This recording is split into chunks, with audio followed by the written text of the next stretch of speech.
নমস্কার বন্ধুরা, তোমরা সবাই কেমন আছো? আশা করছি ভালো আছো। মৌরিক লাইফে তোমাদের স্বাগত। আজকে আমি বানাবো মাছের মাথা দিয়ে মুগ ডাল। এর জন্য ডালটা প্রথমে সিদ্ধ করে নিয়েছিলাম, তারপর কাটা দিয়ে নিয়েছিলাম। তোমরা কিন্তু ডালটা সিদ্ধ করার আগে একটু ভেজে নেবে। আমার ডালটা ভাজা ছিল, তাই আমি আর ভেজে দেখালাম না। আরেকদিকে মাছের মাথা দুটো লাল করে কড়া করে ভেজে নেব।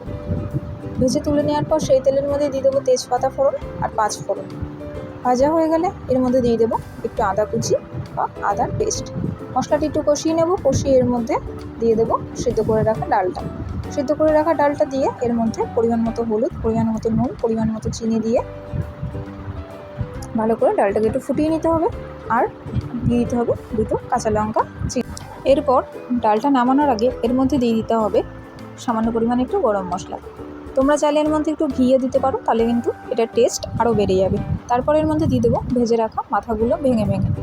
এরপর একটুখানি ফুটিয়ে নামিয়ে নিলেই রেডি হয়ে যাবে দুর্দান্ত স্বাদের এই মুগ ডালের রেসিপি।